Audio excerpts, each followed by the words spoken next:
realize that we've just sort of dove in and we're talking about au pairs, and do we want to do a quick recap of what an actual au pair is for people who might be listening that might not actually know, because it isn't a very common service in Australia? Still fairly unknown. I think Peter Dutton has done a great job explaining what an au pair should not be a couple of years back. So it was like all over the papers a few years back. So au pairs usually come from overseas. So your typical profile is, European girl. I mean, there are some boys among them, but still mainly girls. They graduate school. They want to go overseas before they begin their studies. They're keen to improve their language skills, experience a different culture, and again, really be independent. Yeah. So that's the big gap year experience. In Australia, they would come on a working holiday visa, usually. So there's a bunch of countries that can apply for that.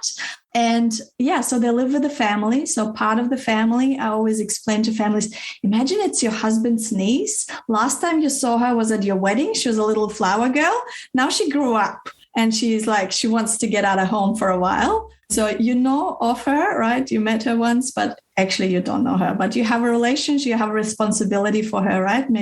Figure her out, get her head straight, right? And allow her to have a bit of life. And so they live with the family. They do most of the activities together. So you have dinner together. You'll go together for a barbecue on the weekend.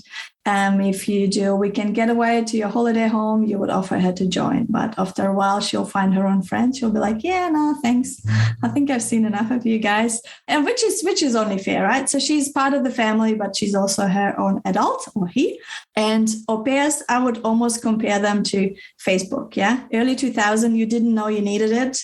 But once you have, you can't live without it. So families who do have au pairs and have a great first experience will have au pairs for at least 7 years until their kids are out of primary school, because that's the busiest time when you have, your second child, third child, and all of a sudden once at school, once at kinder, once at childcare, and the juggle is insane. That's when you need an extra pair of hands, somebody who's happy to do all the runarounds, the drive arounds, take the kids to activity, jump with them on the trampoline for half an hour. Imagine that as a mom, yeah? And of course, there's the odd, lockdown, isolation, homeschooling, and everything in between.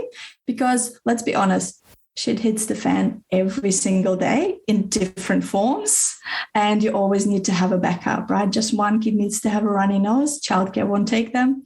Who do you leave them with, right? Usually it's the moms who have to drop everything. Yeah. And once you get to a stage in your career where you're managing teams and you have bigger responsibilities, you can't just drop out every now and then, right? You just need to have the backup. So that's what au pairs do.